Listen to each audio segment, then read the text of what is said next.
Gilberto Linares es el hermano de mi esposa. Muchos de ustedes lo conocen. Muchos de ustedes estuvieron orando fervientemente por él.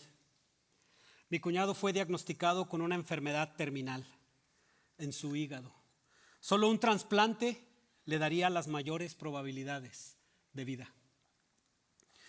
¿Cuánto más podría resistir el hígado de Gilberto antes de recibir el trasplante? Era la pregunta que se le hacía a los médicos. Su respuesta: con los cuidados y tratamientos apropiados, un máximo de 5 años. ¿Puedes imaginarte la situación de Gilberto y su familia? Permanecer en constante espera por la llamada telefónica que les diría que un hígado estaba disponible para ser trasplantado, confiando y esperando que los tratamientos lo mantuvieran estable hasta el día que finalmente el trasplante fuera realizado. En 3 ocasiones, Gilberto fue llamado por el hospital para decirle que un hígado estaba disponible. Tenía que presentarse en el hospital y estar listo, mas sin embargo, él no era la primera opción. Había alguien delante de él que podría recibir el hígado si todo estaba en orden. Desafortunadamente, en ninguna de estas ocasiones, Gilberto fue el candidato para recibirlo. El regreso a casa era la parte más difícil. Regresar nuevamente a esperar. No puedo imaginarme el sube y baja de pensamientos, emociones y decisiones que mi cuñado Gilberto y su familia tuvieron que tomar y experimentar durante todo este tiempo de esperar, esperar y esperar. Por momentos podíamos percibir desánimo y frustración por las circunstancias, pero también podíamos ver la extraordinaria fe y confianza que Gilberto tenía en nuestro gran Dios. Finalmente, después de exactamente 5 años, la espera terminó. 5 años que los médicos le habían dado como máximo de vida. Un hígado estaba siendo preparado para Gilberto. Él era la primera opción. Ahora todo dependía de los resultados de sus estudios finales. ¿Estaría su cuerpo en condiciones de recibir el nuevo hígado después de 5 años? A esperar nuevamente. Gracias a Dios, los resultados fueron favorables. El 15 de noviembre del 2023, Gilberto recibió un nuevo hígado. Recibió una nueva oportunidad de vida. No podemos como familia más que estar agradecidos a nuestro Dios por el regalo y milagro de la vida para mi cuñado Gilberto. Estamos convencidos que ese hígado estaba especialmente preparado para él en el tiempo de Dios. Yo no sé cuál ha sido tu experiencia en momentos de espera. A lo mejor tú estás pasando por una situación similar. A lo mejor estás esperando el diagnóstico de algo que está pasando en tu vida. Quizás estás en momentos de ansiedad, de angustia, esperando a la expectativa de algo que no sabes cómo sucederá. Pero ¿sabes qué? Yo te quiero dar una gran noticia en esta hora. Yo quiero darte una gran verdad. En Cristo se nos da la esperanza y la seguridad de que todas las cosas van a estar bien. Y ¿sabes qué? Las cosas no solo van a estar bien en la forma que Dios planeó cuando creó al mundo y todo lo que hay en él. ¿Sabes? Pero algunos días es increíblemente difícil poder abrazar esta gran verdad que nosotros tenemos. Es difícil encontrar esperanza mientras estamos esperando. Nosotros estamos ahorita en el ya, pero todavía no. Estamos entre la verdad para nosotros en Cristo y el cumplimiento de todas las promesas. Lo que tú y yo ahorita somos en Cristo, la vida esta que estamos viviendo y las promesas que Cristo tiene para nosotros en el futuro. Estamos viviendo ese momento y ese es un momento de espera. ¿Cómo lo estamos haciendo. Es difícil abrazar la verdad de que Dios nos dice que todo va a estar bien. ¿Sabes? El capítulo 8 de la carta de los Romanos nos da precisamente esto, nos da seguridad y nos da esperanza. Y el día de hoy estamos empezando una nueva serie de mensajes, precisamente, exclusivamente en el capítulo número 8 de Romanos. Hemos titulado esta serie Esperanza en la espera. Y por los próximos domingos estaremos meditando en este capítulo. No quiero que no te lo vayas a perder. Si tienes planes para los próximos 3, 4 domingos, cancélalos. Ven aquí. El Super Bowl, ya sabemos que van a ganar los 49, así que ni pierdan su tiempo en viéndolo. Vénganse mejor aquí para continuar con esta serie. Disculpen los fans del ¿cuál es el otro equipo? Los Chiefs, discúlpenlos ellos, pero van a perder. Es un comercial nada más. Qué bonito los comerciales que pasan aquí en Pero bueno, eso es lo que vamos a estar haciendo. Romanos 8, fíjense lo que dice este autor, el autor N.T. Wright. Habla bien interesante acerca de Romanos 8. Él dice, Romanos 8 es el capítulo de la seguridad. Desde el comienzo dramático de este capítulo donde dice, por tanto, ahora no hay condenación para los que están en Cristo, hasta la conclusión triunfante. Nada nos podrá separar del amor de Cristo Jesús, el Señor nuestro. El capítulo 8 está diseñado para decir a los cristianos que están experimentando ansiedad y preocupación, y especialmente a los cristianos que sufren y o son perseguidos, que su salvación futura, el rescate de la muerte misma, la nueva creación, está sólidamente asegurada. Esa es la esperanza que queremos recibir en estos siguientes domingos. No te vayas a perder esto. En los versículos que estaremos trabajando el día de hoy, en los que estaremos meditando los primeros 11 versículos de este capítulo 8, vamos a encontrar 3 razones por las cuales tú y yo podemos encontrar esperanza. En esta espera, mientras estamos en el ya, pero todavía no. Entre, ¿sabes qué? Ya estoy en Cristo y estoy viviendo la vida cristiana, pero todavía no tengo cumplidas las promesas que Dios tiene para mí. Ese cielo nuevo y esa tierra nueva que están esperándome. ¿Cómo encontrar esperanza? Bueno, en este pasaje vamos a encontrar 3 razones. Y vamos a empezar con la primera. Y esta está luego ahí el punch, como decimos, del apóstol Pablo, luego en luego en el primer versículo. Fíjate lo que dice. Por lo tanto, ya no hay condenación para los que pertenecen a Cristo Jesús. Esta es la primera razón. En Cristo ya no hay condenación. A ver, pero ¿qué significa esto? ¿A qué te estás refiriendo con esto de que no hay condenación? ¿Por qué Pablo dijo por lo tanto? Ya había hablado Pablo en los primeros 7 capítulos. Estuvo hablando de un montón de cosas y luego lo que les está diciendo, ok, basado en todas esas cosas que hablamos, llegamos a la conclusión de que en Cristo no hay condenación. ¿Qué significa esto? Te lo quiero poner un poquito más fácil, te lo quiero poner a través de una ilustración. Piensa en un hombre que llegó a la corte delante del juez, ¿verdad? Y él está haciendo, ¿cómo se dice? Lo están juzgando. Gracias, es que lo tenía en inglés la palabra, es que a uno le fluye el inglés, lo están juzgando porque asesinó a otra persona. Y los abogados juntaron toda la prueba, todas las evidencias apuntaban directamente a que esta persona era culpable. Había evidencias de que sí asesinó a esta persona. Pero ¿sabes lo que dijo el juez? El juez le dijo, ¿sabes qué? Yo te declaro no culpable y eres libre para irte. ¿Es esto justo? No, claro que no, ¿verdad? Él era un asesino, ahí estaban las pruebas, él era un asesino. Mas sin embargo el juez le dijo, yo te declaro no culpable y puedes irte. ¿Sabes qué? Tú y yo hemos hecho cosas de las que en realidad nos arrepentimos, ¿verdad? Hemos lastimado a alguien, hemos herido a las personas que nos aman. A lo mejor tú has cometido infidelidad hacia tu esposo, hacia tu esposa. A lo mejor has herido a tus hijos, los has lastimado, los has ofendido. Y aún más, has ofendido a Dios. Has ignorado a Dios. Has rechazado su amor y su gracia. Y sabes que tú y yo somos culpables. Tú y yo lo sabemos muy bien.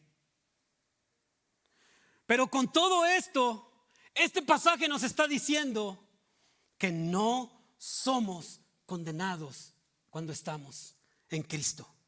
¿Cómo es posible esto?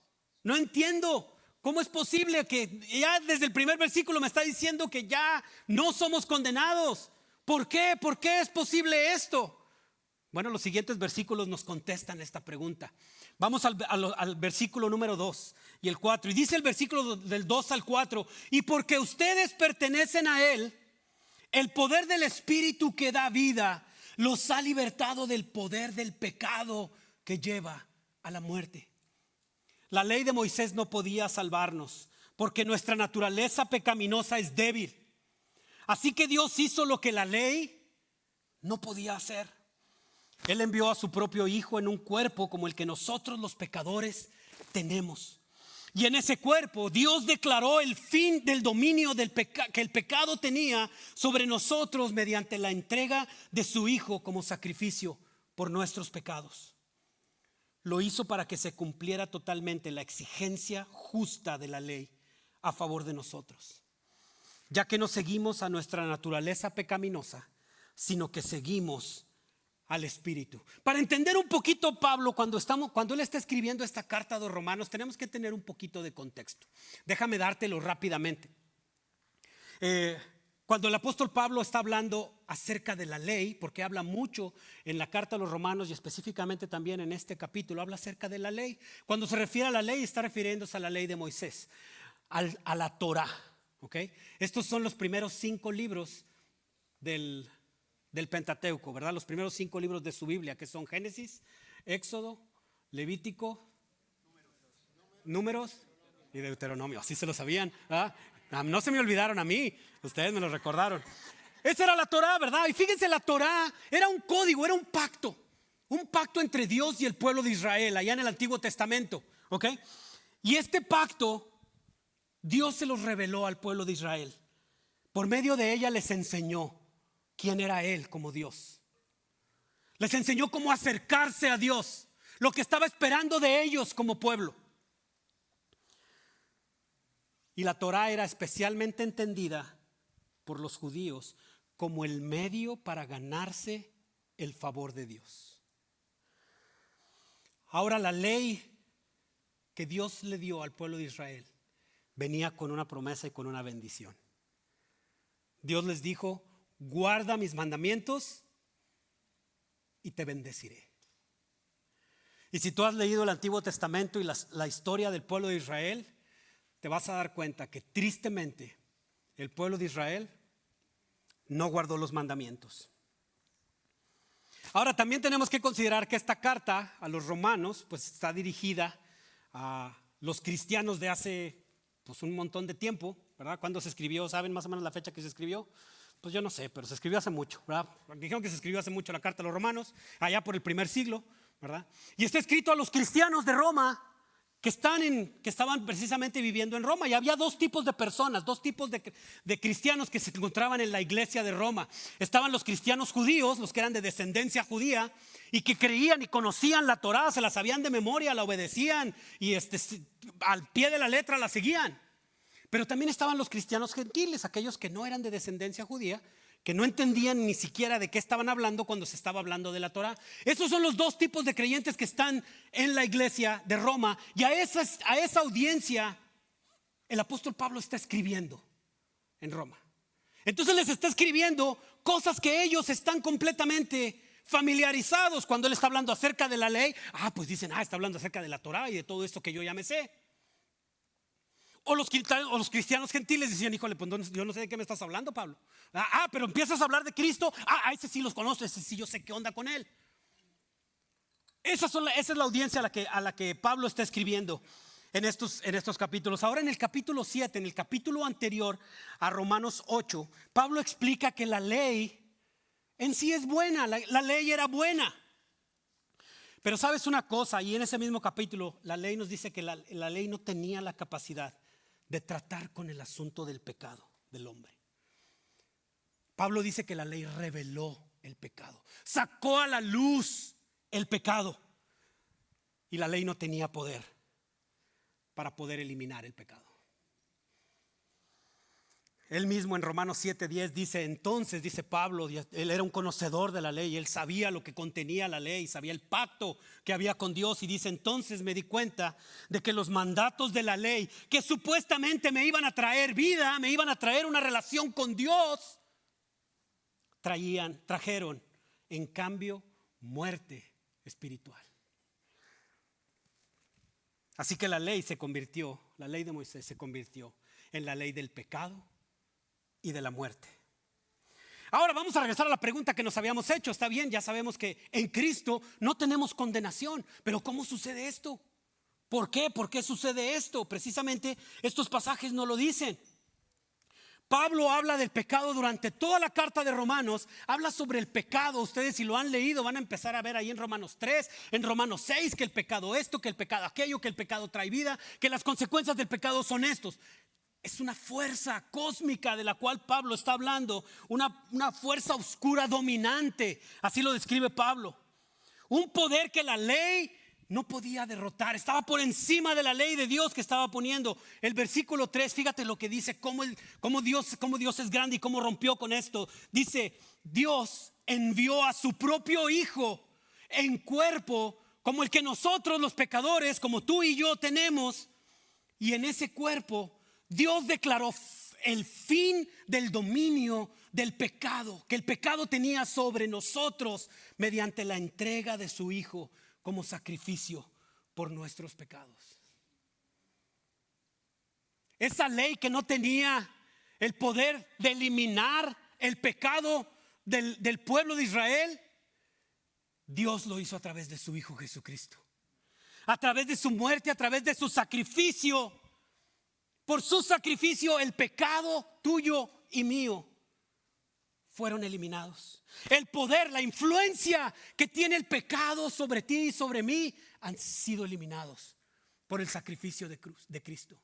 Y cuando Pablo está hablando acerca de sacrificios por el pecado, el pueblo de Israel automáticamente podía conectarlo a una vez al año. Yo llevo a mi becerrito, llevo a mi borreguito, a mis palomitas y cuello, ahí les damos cuello, y la sangre se derrama y eso perdona mis pecados. Y ahora Pablo les está diciendo, hay un sustituto para esto, es Cristo. Cristo vino a la tierra a morir en un cuerpo de pecado, así como tuyo y mío, pero siendo Dios, para ir en sacrificio por el pecado, por el cual eliminó el poder, la influencia que el pecado tiene sobre cada uno de nosotros. Ahora yo quiero recordarte rápidamente la ilustración que te dije del asesino, ¿verdad? Dijimos el asesino, le dijeron, ¿sabes qué? Aquí están todas las pruebas, pero el juez le dijo, tú eres no culpable, no hay problema, eres libre. Ahora, esta declaración ¿lo hace a esta persona ser bueno? ¿Ah? No, sigue siendo malo. Sigue siendo una persona inclinada a hacer el mal. El haberle dicho no eres culpable es una acción declarativa, no es transformativa. Esa persona seguía haciendo mal. Entonces, ¿qué está diciendo Pablo? Nada más estamos siendo declarados. No, espérate tantito, ¿sabes qué? Tú también ya eres transformado. Si tenías una inclinación al mal, pero ahora tienes vida. Mira lo que dicen los siguientes pasajes. El versículo número 2 dice, y porque ustedes pertenecen a Él, el poder del Espíritu que da vida los ha libertado del poder del pecado que lleva a la muerte. Sabes, en el ámbito de la teología esto le llamamos la regeneración. Ustedes se acuerdan cuando el pastor Jaime aquí nos dio el ejemplo del muertito. Ya el pastor Jaime ha matado a varios muertos aquí con ese ejemplo. Pero nos decía, veía en la morgue, si vamos a la morgue y sacamos a ese cuerpo así y le queremos decir algo, pues puedes decirle todo lo que quieras, no hay ningún problema, dile todo lo que quieras al muerto. Pero ¿qué va a pasar? Pues va a seguir muerto. Si tú le dices, hey, levántate, Lázaro, levántate. Pues no se va a levantar. Así es, está muerto. La única manera es que esa persona esté viva. Y sabes que ese es un ejemplo, un simbolismo de cómo era nuestra vida antes de Cristo. Nuestro corazón estaba muerto. No teníamos vida, estábamos así. Si nos picaban así con un palo, pues nomás nos movíamos muertos porque no podía hacer nada. Tu corazón estaba muerto, tu vida estaba inclinada hacia el mal, a hacer el mal. No tenías la capacidad de buscar a Dios. Eso eras antes de estar en Cristo. Lo que nos está diciendo es aquí: el Espíritu en este versículo es el que te dio vida. Solamente a través del Espíritu, ese cuerpo muerto, ese corazón muerto que tú tenías, cobró vida. Y esto es la regeneración, la eliminación de esa inclinación, de esa naturaleza pecaminosa que tenías, de esa inclinación a hacer el mal. Te la remueve y te pone una nueva naturaleza en tu vida. Una naturaleza que está inclinada a Dios, al Espíritu. Eso fue el poder de lo que el Señor Jesucristo hizo por nosotros a través de su Espíritu. Y eso es lo que Pablo les está diciendo aquí en esta carta. Y sabes, a pesar de todos los errores que tú y yo hemos cometido, tenemos la seguridad, como dice este pasaje, que no somos condenados. Si estás en Cristo, tú ya has sido declarado no culpable. Y no nada más de una manera de declaración, sino también te ha transformado a través de su Santo Espíritu, que te dio vida y que te dio una nueva naturaleza. Esto lo vamos a explicar un poquito más en la siguiente razón que tenemos. Esta fue la primera razón, ¿verdad? En Cristo tú y yo no somos condenados. La segunda razón la podemos encontrar en los versículos del 5 al 8. La segunda razón es esta, escríbela si estás en tu mapa del mensaje. En Cristo vivimos conforme al Espíritu. Fíjate lo que dice este pasaje: los que están dominados por la naturaleza pecaminosa piensan en cosas pecaminosas, pero los que son controlados por el Espíritu Santo piensan en las cosas que agradan al Espíritu. Por lo tanto, permitir que la naturaleza pecaminosa les controle la mente lleva a la muerte.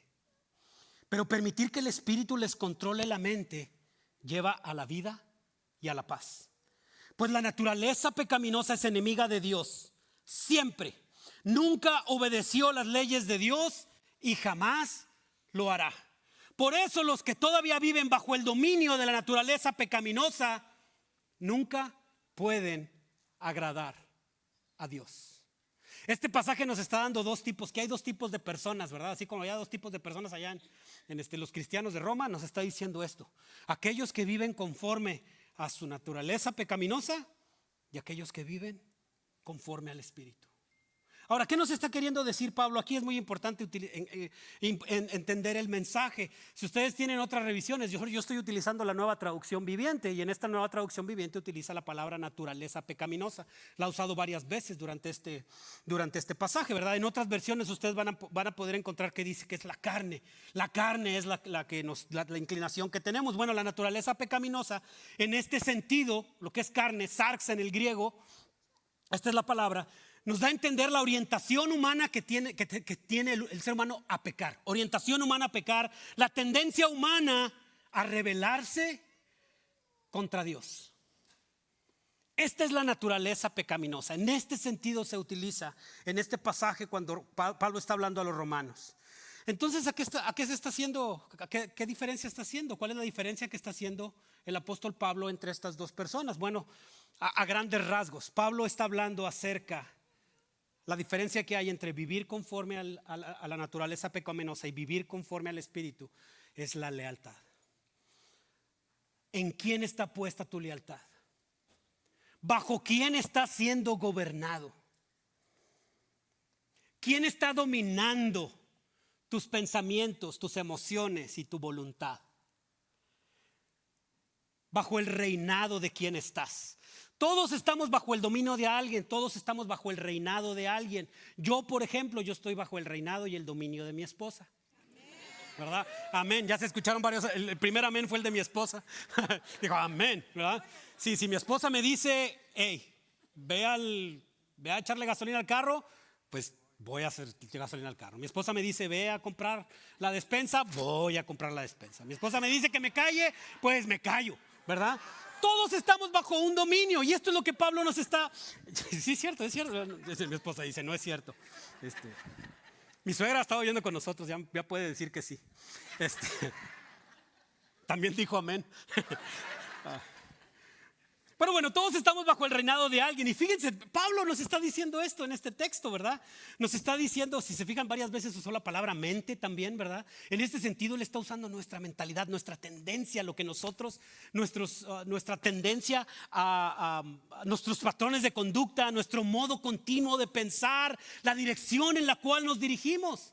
Entonces, cuando Pablo está diciendo que una persona está viviendo conforme a la naturaleza pecaminosa, está afirmando que su manera de vivir, su mentalidad, sus patrones de conducta, la dirección en la que le dirigen, está siendo gobernada por la tendencia que tiene a rebelarse contra Dios, por su inclinación a hacer el mal. Esa es una persona que vive conforme a su naturaleza pecaminosa. Y cuando Pablo está diciendo vivir conforme al Espíritu, está afirmando que una persona tiene su lealtad en Cristo, que está siendo gobernado, que sus pensamientos, sus emociones, su voluntad están siendo gobernadas, guiadas y dirigidas por el Espíritu que ya te dio vida. Eso es vivir conforme al Espíritu. Eso es lo que Pablo nos está diciendo aquí. Ahora, tú quieres saber prácticamente si estás viviendo en el Espíritu. Te voy a hacer estas preguntas y respóndatelas a ti mismo. Después haces la evaluación. Si sumas más de 30 ya perdiste. No se crean, esto es más para que piensen ustedes en esto. Pero piensen bien la respuesta a estas preguntas. ¿Tengo amor por la palabra de Dios y me esfuerzo por obedecerla? Si ya te preguntaste qué es la palabra de Dios, ya empezaste mal, ¿ok? ¿Tengo comunión con otros creyentes? ¿Rechazo los valores que veo en el sistema de este mundo? ¿Espero con entusiasmo el regreso de Cristo? ¿Peco menos ahora de lo que pecaba antes de ser cristiano? ¿Experimento oposición por causa de mi amor por Cristo? ¿Amo genuinamente a mi prójimo? ¿A mi suegra? Se crea mi suegra, yo sé que me la hago esa pregunta. No se crea, suegra, siempre hay que salir con algo de la suegra. ¿Creo verdaderamente en Jesús? ¿Confío en Él como mi salvación y mi futuro? ¿Tengo discernimiento de las verdades espirituales? Espero que a la mayoría de estas hayas respondido que sí. Si respondiste que no, te veo ahí al final. Acércate para platicar conmigo y con el pastor. No, de veras queremos hablar, estamos dispuestos a platicar contigo. Es nuestro deseo y nuestro corazón. Estoy convencido que el apóstol Pablo en este capítulo nos está haciendo pensar en esto. ¿En dónde está mi lealtad? ¿Quién está gobernando mi mente, mis pensamientos, mis emociones, mi voluntad, las cosas que hago? Estoy siendo gobernado por Dios. Estoy viviendo conforme al Espíritu. Ahora, tú y yo sabemos que estamos en Cristo. Si estamos en Cristo, estamos viviendo conforme al Espíritu. Y esta es la tercera razón por la cual nosotros tenemos esa seguridad y estamos esperando con gozo ese momento que el Señor nos va a dar, las promesas futuras. Esto viene en el siguiente capítulo, fíjense, en los siguientes versículos, fíjate. Y estos versículos, este es el clímax. Esta es la tercera razón. En Cristo el Espíritu habita en nosotros, vive en nosotros y nos asegura nuestra salvación futura. Fíjate lo que dicen estos pasajes, es el clímax. Aquí haz de cuenta que es el gancho, como dice el pastor, el gancho al hígado que nos da aquí Pablo en estos versículos. Dice el 9, pero ustedes no están dominados por su naturaleza pecaminosa. Son controlados por el Espíritu si el Espíritu de Dios vive en ustedes. Y recuerden que los que no tienen al Espíritu de Cristo en ellos, de ninguna manera pertenecen a Él. ¿Sabes que el apóstol Pablo les está recordando a esa iglesia? Estos son ustedes. Sí les puso una arrastrada en los primeros versículos, ¿verdad? Y en el versículo 7 y todo el capítulo anterior les dio una arrastrada y con el pecado y esto aquí para aquellos ya los de ya andaban así de que ya párale Pablo, pero les está diciendo aquí, hey, no están condenados y ¿saben qué? El Espíritu vive en ustedes. Y esto es lo que ustedes son, que no se les olvide. Ustedes no están dominados por su naturaleza pecaminosa. Ustedes viven por el Espíritu. Ustedes ya no están bajo el control ni el dominio que el pecado tenía sobre ustedes. Ahora vivimos bajo el Espíritu y Él habita en ustedes. Venimos a ser el hogar, venimos a ser la morada permanente del Espíritu. El pueblo de Israel, cuando ellos hablaban de la morada del lugar, ellos estaban pensando en el tabernáculo, en el templo. Oh, ahí es donde habita Dios. Y Pablo les está desafiando este pensamiento. ¿Saben qué? Ustedes mismos ahora son el cuerpo, el templo, el Espíritu viven ustedes. Y quiero darles esa seguridad a cada uno de ustedes, dice el apóstol Pablo. Y en ese mismo pasaje, Pablo empieza a darles una probadita acerca del ¿cómo se llama? Del ya, pero todavía no, ¿verdad? De lo que les espera, de las promesas de Cristo en los siguientes versículos. Fíjense, pongan atención a estos versículos porque son impactantes lo que Pablo dice. Y Cristo vive en ustedes. Les sigue asegurando, hey, Cristo vive en ustedes. No se les olvide. Entonces, aunque el cuerpo morirá por causa del pecado, el Espíritu les da vida. Porque ustedes ya fueron declarados justos a los ojos de Dios. El Espíritu de Dios, quien levantó a Jesús de los muertos, vive en ustedes. Y así como Dios levantó a Cristo Jesús de los muertos, dice, Él les dará vida a sus cuerpos mortales mediante el mismo Espíritu que vive en ustedes. Qué gran promesa. Si esto no te da esperanza, yo no sé qué más pasa, qué otro pasaje te podemos dar. No sé, pastor, a lo mejor conseguimos otros pasajes, pero este da el clavo. Si esto no te da esperanza, no sé qué más te pueda dar esperanza. Si nos está diciendo nuestros cuerpos mortales se van a acabar, pero Él dice, Dios va a resucitar esos cuerpos feos que tenemos, ¿verdad? Sí, gorditos y pelones y todo, así como estamos. Sí, ¿verdad? Vamos a estar delgaditos. Yo creo que a lo mejor el Señor, cuando yo le pedí al Señor que me pusiera delgadito, ¿verdad? Jason y Richard le pidieron que con un poquito más de pelo. No se crean, les queremos mucho a mis hermanos. Pero bueno, todo se vale pedir, ¿verdad? Pero bueno, seremos completamente transformados. Pablo está dando esta promesa, que tenemos asegurada nuestra salvación futura. Vamos a tener un nuevo cuerpo, vamos a estar en un cielo nuevo, en una tierra nueva. Fíjense lo que dice Efesios 1:14.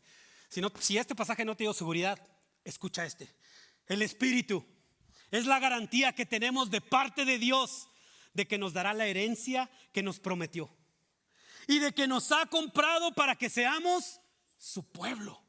Dios hizo todo esto para que nosotros le diéramos gloria y alabanza. ¿Qué seguridad tenemos tú y yo? Y Pablo les dice esto. Hey, ustedes ya no viven bajo su naturaleza pecaminosa, tienen una nueva naturaleza en Cristo. Y esto está prometido para ustedes, un cuerpo nuevo. Qué gran esperanza nos da esto, ¿verdad? Mientras estamos entre el ya, pero todavía no, entre el sí, pero aguántense un ratito. ¿Y sabes qué es lo que nos espera? Fíjense lo que dice Apocalipsis 21. Entonces, dice Juan, entonces vi un cielo nuevo y una tierra nueva. Porque el primer cielo y la primera tierra habían desaparecido y también el mar. Todo se fue. ¿Quién sabe cómo le va a hacer el Señor en el futuro? Está hablando del futuro, ¿verdad? Un cielo nuevo, una tierra nueva. Pues yo no sé si va a estar en el cielo o en la tierra, no sé. Algo nuevo nos va a dar. Pero todo lo que está aquí se va. Es temporal. Tu cuerpo se va. Y vi la ciudad santa, la nueva Jerusalén, que descendía del cielo desde la presencia de Dios como una novia hermosa, vestida para su esposo. Eso es lo que vamos a hacer nosotros. Por eso dice que nuestro cuerpo va a ser más bonito. Las novias siempre van bien arregladitas. Bueno, hay unas que otras feitas, pero esta no. Esta va a ser una novia hermosa que se va a presentar delante del Señor. Oí una fuerte voz que salía del trono y decía: miren, el hogar de Dios ahora está entre su pueblo. Él vivirá con ellos y ellos serán su pueblo. Dios mismo estará con ellos. Él les secará toda lágrima de los ojos y no habrá más muerte, ni tristeza, ni llanto, ni dolor. Todas esas cosas ya no existirán más. El que estaba sentado en el trono dijo: miren, hago nuevas todas las cosas. Qué gran esperanza tenemos nosotros en Cristo. Sabes, yo creo que el día de hoy tengas la plena seguridad, como el apóstol Pablo lo hace a la iglesia de Roma, de que en ti está el Espíritu, que tú tienes una nueva vida. Si tú has creído en Cristo Jesús, si has creído que Él, a través de su muerte, venció el pecado, el poder que el pecado tenía sobre ti, y has puesto tu confianza en Él, tú tienes al Espíritu viviendo en ti y has sido declarado no culpable, y el Espíritu te ha transformado y te ha hecho una vida nueva. En febrero del año pasado, mi suegro Manuel Linares fue diagnosticado con una enfermedad que desafortunadamente por su edad no era tratable ni curable. Solo empeoraría con el paso del tiempo. Durante meses, mi suegro experimentó altas y bajas en su salud y en su condición física. El 28 de agosto del mismo año, mi esposa recibió la llamada de sus familiares informándole que su papá estaba internado muy grave en el hospital y que tenía muy poco tiempo de vida. Viajamos mi esposa y yo a México para estar con la familia y apoyar en todo lo necesario. Fueron días y noches de cuidados intensivos donde toda la familia se turnaba para estar con él en el hospital. Uno de esos días que yo estaba cuidando a mi suegro, me puse a platicar con él, allí él estando en su cama de hospital. Tomé mi Biblia y le leí el siguiente pasaje. Segunda de Corintios 4, 16 al 18. Dice: es por esto que nunca nos damos por vencidos. Aunque nuestro cuerpo está muriéndose, nuestro espíritu va renovándose cada día. Pues nuestras dificultades actuales son pequeñas y no durarán mucho tiempo. Sin embargo, nos producen una gloria que durará para siempre y que es de mucho más peso que las dificultades. Así que no miramos las dificultades que ahora vemos, en cambio fijamos nuestra vista en cosas que no pueden verse, pues las cosas que ahora podemos ver pronto se habrán ido, pero las cosas que no podemos ver permanecerán para siempre. Allí en su cama de hospital le pregunté a mi suegro: suegro, ¿usted cree esto? ¿Tiene usted la seguridad de que le espera un mejor lugar y que las cosas que están sucediendo aquí son temporales, que su cuerpo es temporal? Él, con toda seguridad y firmeza en su rostro, me contestó: sí, Daniel, yo sé a dónde voy y reconozco que este cuerpo que se está muriendo es temporal. La recompensa eterna que tengo es mucho mejor y ya estoy listo, me decía en su cama de hospital. Después de meses de luchar contra esta enfermedad, mi suegro fue llamado a la presencia del Señor el 28 de octubre, rodeado de sus seres queridos y con una sonrisa en su rostro. Él estaba seguro de su salvación y de su destino final. Mi suegro era un hombre de Dios, dedicado a su familia, su esposa, sus hijos, sus nietos y sus bisnietos. Dejó un estándar muy alto para alcanzar para sus futuras generaciones. Y ¿sabes qué? Yo creo que tú necesitas escuchar esto el día de hoy. A lo mejor tú y yo estamos pasando por una situación similar. Conocemos a alguien. A lo mejor tú tienes el temor a la muerte. Esto es algo natural. Pero déjame decirte que esto es una realidad. Tu cuerpo se va a descomponer. Te vas a enfermar. Tú vas a morir. Pero ¿sabes lo que hizo Cristo Jesús? Él venció el poder del pecado a través de su Espíritu que vive ahora en nosotros.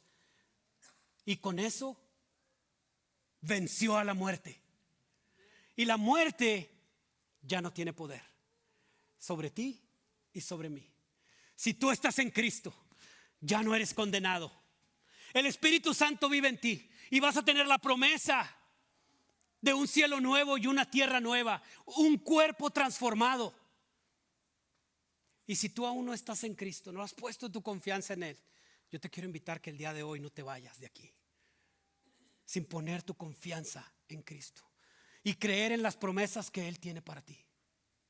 Porque solamente así tú y yo podemos tener esa seguridad de que mientras estamos aquí viviendo en este mundo corrompido, difícil de vivir, con todos los problemas que tú y yo tenemos y experimentamos, hasta el momento en el que venga el Señor por nosotros y reinemos junto con Él, estaremos viviendo sin esperanza.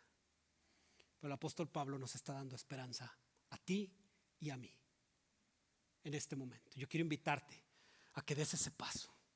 Si tú quieres dar este paso, ven, platica conmigo, platica con el pastor Jaime, vamos a estar disponibles. El equipo de oración va a estar aquí, ven y platica con nosotros, porque queremos animarte.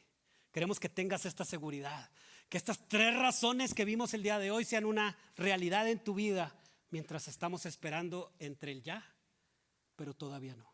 Y qué mejor oportunidad en este momento, póngase de pie, qué mejor oportunidad de recordar este momento que el Señor Jesús hizo en nuestras vidas, que hacerlo a través de este memorial que hacemos, la Cena del Señor. Este es precisamente un recordatorio para nosotros. El poder que este recordatorio tiene para nosotros es este. Esto me está dando a mí esperanza. El sacrificio que el Señor Jesús hizo en la cruz por mí, derrotando el poder del pecado sobre la humanidad, ahora se hace realidad y nosotros lo recordamos a través de este momento sagrado. Estos 2 elementos, el pan y el vino. El pan que representa ese cuerpo quebrantado por el Señor Jesús, lastimado en la cruz. La cruz significa para nosotros vida. Y esto es lo que recordamos a través de esto, su cuerpo. Y yo te invito en esta hora que comamos de este cuerpo. Y de la misma manera el Señor también, a través del vino, nos dice: sabes que esta es mi sangre. Yo sacrifiqué mi vida y derramé mi sangre por ti. El pueblo, los judíos, al momento de decir sacrificio, sangre, inmediatamente pensaban en ese corderito que llevaban al año y lo sacrificaba el sumo sacerdote por el perdón de los pecados. Ahora a ti y a mí nos está diciendo: ¿sabes qué? Ese sacrificio se hizo ahora vida en mí. Yo derramé mi sangre por ti para darte nueva vida. Tomemos de este vino. Y este también era un recordatorio, ¿ok? Era un momento santo, un momento sagrado que el Señor Jesús nos dijo que hiciéramos. Pero también lo hizo como un recordatorio de esa esperanza que tú y yo tenemos de un cielo nuevo y una tierra nueva. Tú no eres condenado, eres una persona que vive en Cristo y vive conforme al Espíritu y vives en esperanza de las promesas que Dios tiene para ti. Dios te bendiga y vamos a seguir alabando el nombre de nuestro Dios.